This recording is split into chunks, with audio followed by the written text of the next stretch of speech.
Nous cédons donc la parole à notre collègue Thibaut Duvillier qui va nous parler de l'importance, la plus-value sociétale de parler de l'IA aux étudiants de la faculté de médecine et l'importance donc de la santé digitale en Belgique. Et Thibaut Duvillier est la personne la mieux placée pour parler de ce topic puisqu'il gère l'e-santé au niveau fédéral.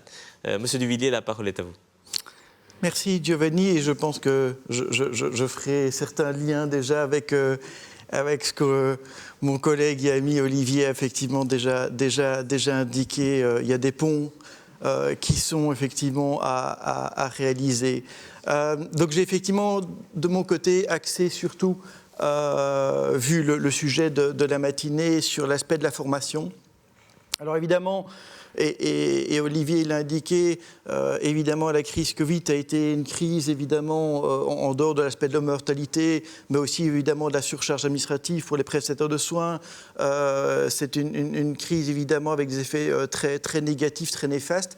Mais effectivement, bon, tu avais repris une référence de Bouddha en fin d'exposé, moi j'en prends une autre en début d'exposé, sur effectivement l'opportunité que peut être une crise. On ne s'était pas concerté, et effectivement je vois qu'effectivement on a repris tous les deux l'aspect de la téléconsultation. Quand j'ai discuté avec mes collègues au niveau de la plateforme Miels, avec nos partenaires du GBO, de l'APSIM, etc., c'est vrai qu'ils étaient contents de voir que grâce à la crise Covid, effectivement on a sorti du frigo l'aspect de la téléconsultation, avec effectivement ici, vous voyez le nombre de millions de téléconsultations qui ont eu lieu entre mars et décembre 2020 sur base des chiffres que j'ai reçus de l'INAMI et du CIN. Et puis on a sorti du frigo plein d'autres dossiers en termes de télémédecine. Je sais que du côté des ophtalmos, des dermatos, avec Jacques Doteuf et d'autres, il y avait des projets de télédermatologie, téléexpertise, etc., qui maintenant ressortent du frigo. Idem pour le télémonitoring, puisque l'idée, c'est aussi de pouvoir monitorer à distance les paramètres physiologiques d'un patient Covid une fois qu'il est sorti effectivement de l'hôpital.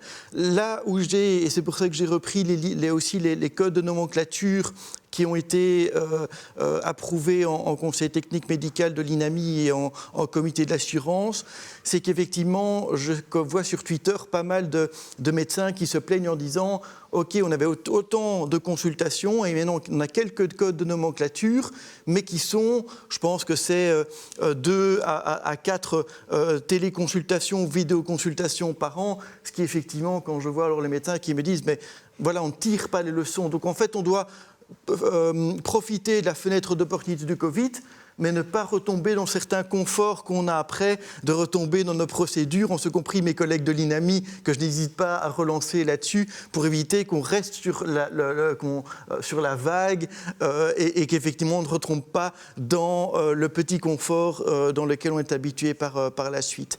Ici, je vous avais mis aussi, toujours dans le cadre un peu de l'opportunité d'une crise, l'avis de l'Ordre des médecins, qui effectivement au départ considérait la téléconsultation comme un phénomène qui était clairement, vous le voyez dans l'avis ici en 2017, comme dangereux, et qui puis finalement par la suite a considéré que moyennant certaines balises évidemment au niveau réglementaire juridique, il n'y avait pas de contre-indication à développer la téléconsultation. Donc on voit évidemment que cette crise a pu permettre aussi une évolution de mentalité. Ici, très rapidement, voilà, j'avais repris aussi dans le top 10 des grandes tendances en termes de e-santé, et bien sûr qu'à côté de tout ce qui est immunothérapie, tout ce qui est réalité virtuelle, les objets imprimés en 3D, la téléconsultation, etc., télémédecine, l'intelligence artificielle que j'ai mis en bleu est évidemment un élément fondamental. Idem dans les hashtags, si on prend un peu le niveau de Digimind, le nombre de tweets qu'il y a et de hashtags qui sont référencés, on voit qu'à côté de l'Internet des objets dont a parlé Olivier, à côté du blockchain, etc., on a l'intelligence artificielle qui apparaît en numéro 1 en termes de tweets, d'échanges et de partage d'informations à ce niveau-là. Alors au niveau de la formation, puisque c'est vraiment l'objet de notre matinée aujourd'hui, La première chose que j'ai voulu faire, et à la rigueur ça permet aussi de se dire qu'aujourd'hui, je sais que voilà, il y a des unités de formation continue dans la rubrique éthique et économique qui sont reprises. Il faut savoir que quand je suis arrivé il y a plus maintenant de 7 ou 8 ans à la plateforme IELS, j'avais des discussions avec les patrons de l'INAMI en me disant mais je ne comprends pas que les formations e-santé n'étaient pas reprises dans la rubrique éthique et économique. Je ne comprenais pas. Et l'argument qui m'a été donné par l'INAMI, c'était de dire Thibault, on comprend, mais notre crainte, c'est qu'il y ait un lobbying de l'industrie des softs et qu'en fait, ce ne soit pas des vraies formations, mais plutôt des sessions de la part de soft pour vendre en fait leurs produits. Et donc, on a eu toutes des discussions à l'INAMI, mais on est arrivé au consensus qu'effectivement, il était absolument nécessaire d'intégrer les formations d'e-santé en général dans le processus d'accréditation de l'INAMI. L'autre chose aussi, en termes de formation continue, c'est qu'avec l'INAMI, on a mis en place, et c'est des millions, et en concertation avec les régions qui apportent aussi leur apport financier, c'est le soutien à toutes les plateformes de formation continue des médecins. Donc en Flandre, vous avez Enline.be. En Wallonie, vous avez e-santé Wallonie, qui est surtout tiré par Philippe Jongen au niveau de la Wallonie. Et puis à Bruxelles, vous avez IELTS Academy, qui sont vraiment des plateformes où les prestataires de soins peuvent se former à l'e-santé en fonction un peu aussi de leur profil, de leur niveau. Certains n'ont jamais touché une souris et donc d'autres ont l'habitude de uploader des summaires et très régulièrement et d'échanger toutes les données. Donc il y a des niveaux évidemment bien entendu différents.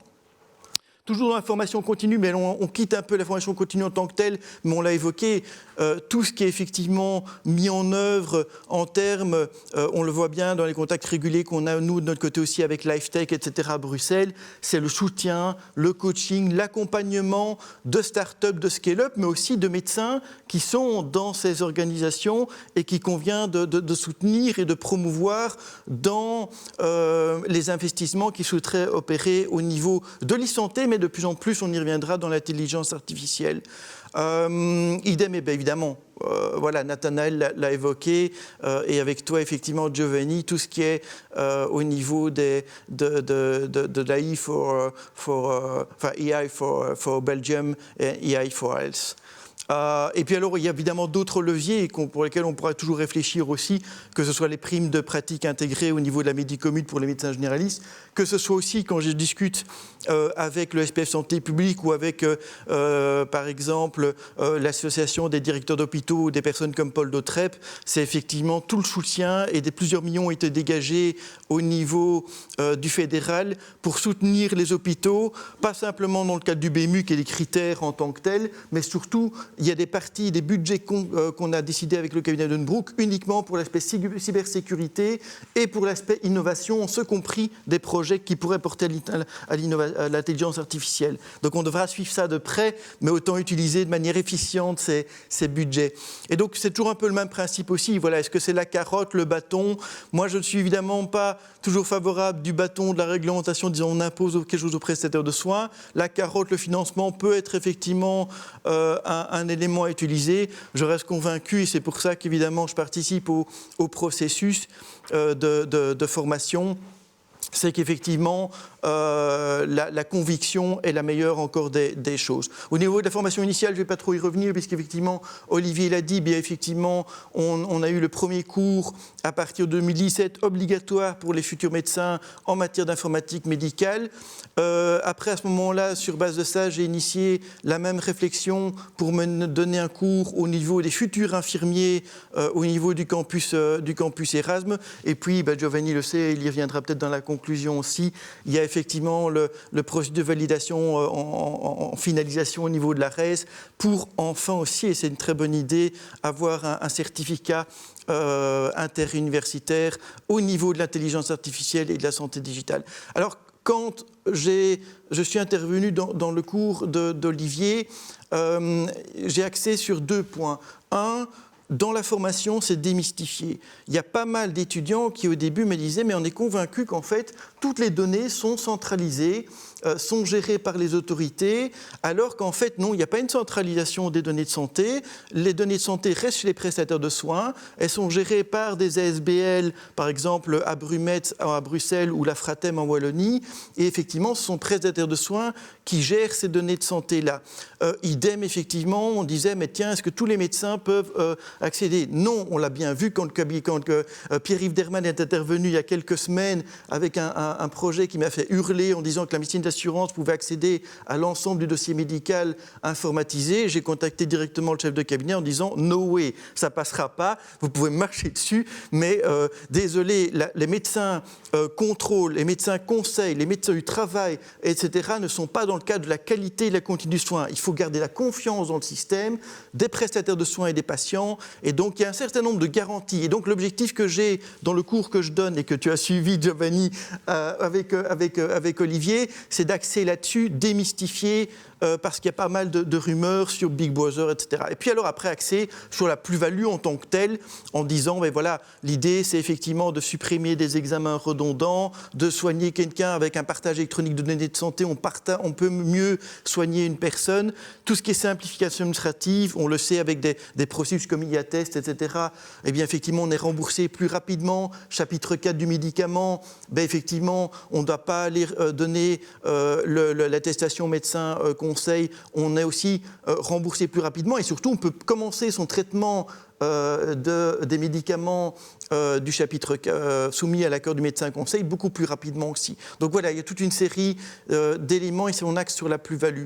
Alors là, je ne vais pas trop revenir là-dessus parce que voilà, les gens n'auront personne effectivement voilà, sur allez, ils auront les slides, mais effectivement, on voit bien qu'il ne faut pas former à la réalité de demain, c'est la réalité d'aujourd'hui et je donne plusieurs chiffres qui montrent le pourcentage de croissance et dans ce pourcentage de croissance au niveau de santé, on voit bien que l'intelligence artificielle occupe une place prédominante au niveau du potentiel de croissance.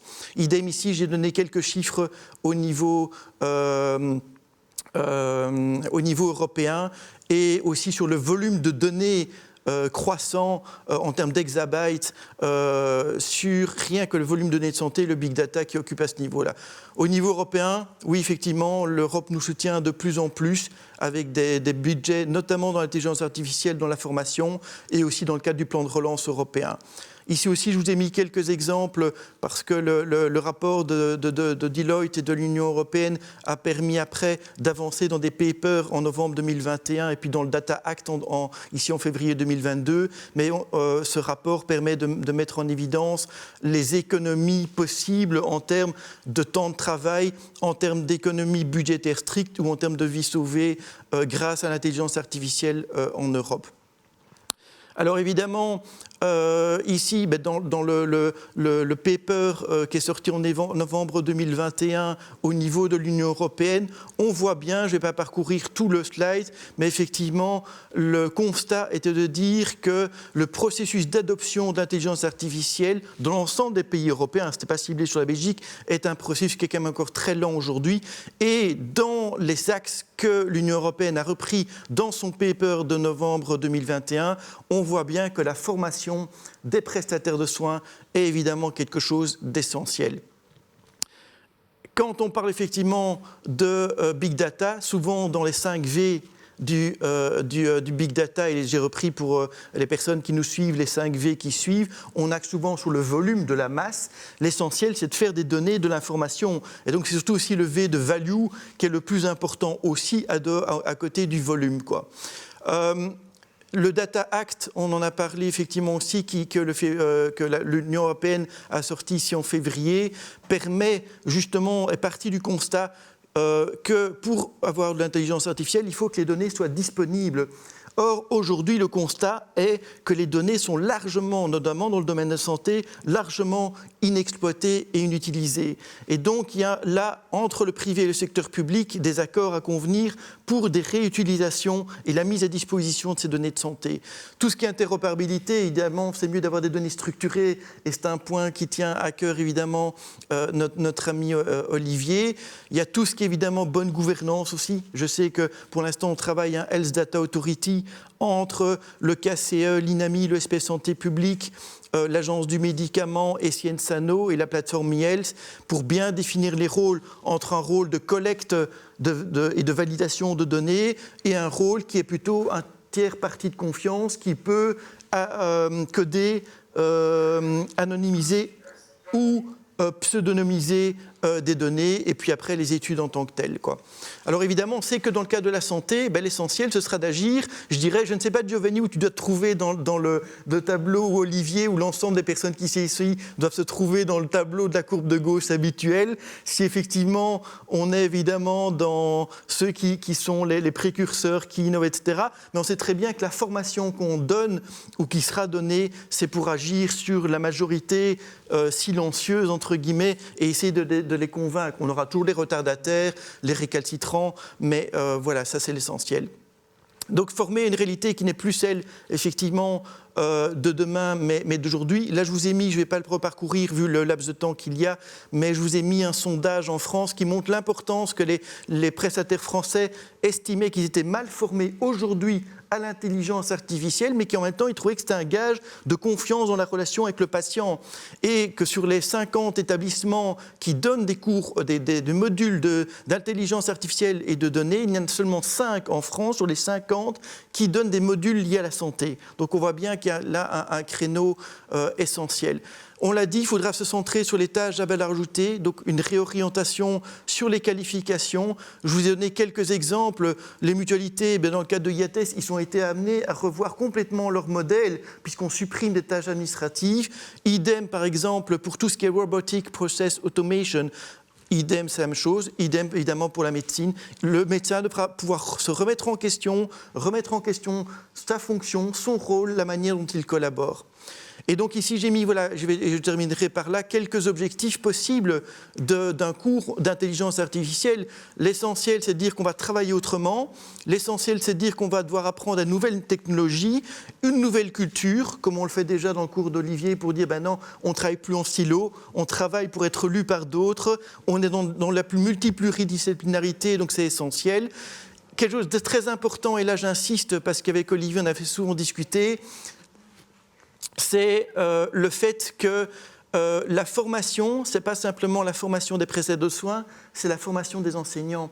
Parce qu'en fait, on se rend bien compte que donner un cours d'interopérabilité, sémantique nous met en dehors. Mais si les médecins n'intègrent pas dans les cours de neuro, de cardio, etc., cette structuration des datas et de l'interopérabilité, ça n'a pas beaucoup de sens. Et l'intelligence artificielle, je reste convaincu qu'on aura le même défi. C'est-à-dire, le défi sera de former, pas tant les médecins, mais au moins de former nos collègues enseignants à l'ULB pour qu'ils intègrent l'intelligence artificielle en neurologie, en cardiologie, en ophtalmologie, etc. Alors, je pense que voilà, on l'a dit, ici je vous ai pris, il y a eu un médecin a obtenu en Chine son premier diplôme sur base des algorithmes d'intelligence artificielle. Je rassure effectivement, et voilà, j'en terminerai par là, l'idée c'est toujours aussi de démystifier, non, on ne remplacera pas le médecin. J'ai eu le même débat avec les inspecteurs sociaux au niveau du data mining, data matching, non, c'est un outil d'aide pour prendre des bonnes décisions dans la lutte contre la fraude sociale, mais ça ne remplace pas les inspecteurs sociaux. Et donc, je pense qu'on doit axer sur les mêmes objectifs que j'avais fait pour le cours d'Olivier, démystifier, axer sur la plus-value effectivement que ça peut avoir dans la précocité du dépistage, la personnalisation du traitement, etc. Là, il y a des plus-values. Et surtout, et je pense qu'ici au sein de l'ULB, on est bien conscient de ça, garder l'esprit critique. C'est ce qu'on a dit tantôt. Forcément, prendre une décision un minimum de temps, la plus fiable, bien effectivement, ça renvoie à la manière dont sont construits et élaborés les algorithmes et la transparence au niveau de ces algorithmes. Et donc ça, je pense qu'on doit être particulièrement sensible à ça. Là, je vais passer ce slide-là, vu le laps de temps qui me reste, où j'avais fait un parallèle entre la médecine et la justice prédictive et on retrouvait certains biais. Mais là, par exemple, vous verrez qu'autant en France, ils reprennent l'idée que c'est un outil d'aide à la prise de décision. Je vais clôturer, je vous rassure. Et autant à Shanghai, là par exemple en Chine, ils veulent remplacer les procureurs par l'intelligence artificielle. Donc là, ils vont vraiment dans un pas beaucoup plus loin. Voilà. Je vais clôturer ici. Donc voilà, les grands enjeux, c'est les enjeux évidemment techniques, les enjeux évidemment juridiques, éthiques, on le sait, et puis l'enjeu socio-culturel qui nous anime aujourd'hui, quoi. Je vous remercie, Monsieur De Villiers, pour cette overview de l'importance de l'e-santé en Belgique. Je vous remercie d'avoir mentionné, et pour ceux qui n'ont pas fait attention, je le répète, en 2022, en septembre 2022, l'ULB et l'Université de Mons vont organiser le premier certificat d'intelligence artificielle en médecine et santé digitale, qui sera organisé à Charleroi. Alors, restez connectés pour les informations qui vont arriver dans les jours à venir sur les modalités d'inscription et autres. Merci aussi d'avoir mentionné les problèmes de réglementation, les problèmes de remboursement. Et effectivement, aujourd'hui, c'est un challenge clé. C'est comment inciter les équipes soignantes à adopter, les institutions de soins, à adopter des technologies qui sont coûteuses. Et effectivement, c'est un autre point sur lequel nous allons débattre activement dans les mois qui suivent. Concernant la formation, il faut effectivement aller rechercher les médecins qui sont en cours de route. Ça sera un des buts du certificat, bien évidemment. Mais qu'est-ce qu'on peut faire de plus à l'heure actuelle, que cela soit du niveau des soignants médecins, des soignants infirmiers. Monsieur De Villiers, vous faites aussi de l'enseignement pour les filières paramédicales. Voilà, quel est le but demain pour l'enseignement? Olivier ou Thibaut? Je pense que tu l'as évoqué, Thibaut, et c'est une excellente question. Maintenant que nous avons structuré ce cours d'informatique médicale et qu'il y a aussi des incentives, même s'ils ne sont pas énormes, de la part du gouvernement et des différentes structures par rapport à ça, je pense qu'au sein des universités, maintenant, comme tu le disais, il faut sensibiliser chaque acteur d'enseignement à ce thème de l'écosystème digital qui existe actuellement dans le cadre de sa spécialité et de l'intégrer aussi. Je pense que c'est ça qui est important. Donc, formons les formateurs. De traîneur, ouais. Est-ce que ça doit être une responsabilité du niveau fédéral de former les formateurs, ou bien est-ce que chaque université doit prendre ses propres responsabilités? Est-ce qu'en 2025, en 2027, on doit avoir un cours d'informatique médicale dans toutes les universités et dans toutes les facultés de médecine? Thibaut, qu'est-ce que vous en pensez? Je pense que ce sera. On peut convenir des deux. Je pense que d'abord, il faut agir au niveau de la formation initiale et au sein des facultés de médecine, avoir un buy-in de la part effectivement des autorités facultaires, de la part du doyen, etc., pour effectivement essayer de convaincre les enseignants à intégrer le processus d'e-santé ou l'intelligence artificielle dans leur propre cours. En plus du cours spécifique. Et puis, dans la formation continue, effectivement, peut-être inciter aussi les formateurs, les enseignants à participer activement à ces nouveaux challenges. Dans le sondage en France, clairement, qui est indiqué dans le PowerPoint et qu'on pourra envoyer aux autres participants, les formateurs, les professionnels de la santé en France étaient demandeurs effectivement d'une formation. Donc je pense de mémoire, c'était 73 estimaient qu'ils étaient mal formés en intelligence artificielle et en e-santé, mais qu'ils estimaient que c'était un gage de confiance. Et surtout, et ça, je n'ai pas eu l'occasion d'y revenir, mais c'est très important dans le cadre ici de l'université qui nous anime, il faut savoir que dans l'enquête, ils estiment à 90% que ce sont les universités qui doivent, comme acteurs légitimes, et de confiance, remplir ce rôle-là. Ils ne voudraient pas, vu l'appétence qu'il y a dans le domaine de la santé de la part de l'industrie en général, sans vouloir stigmatiser, ils souhaitent que ce soit les universités qui jouent ce rôle-là. Donc je pense qu'après, il peut y avoir évidemment des échanges entre les universités francophones et néerlandophones pour voir évidemment comment consolider et comment structurer ça dans les cours. Après, chaque université peut adapter effectivement son propre cursus, quoi. Merci, Monsieur Duvillier, pour cette réponse.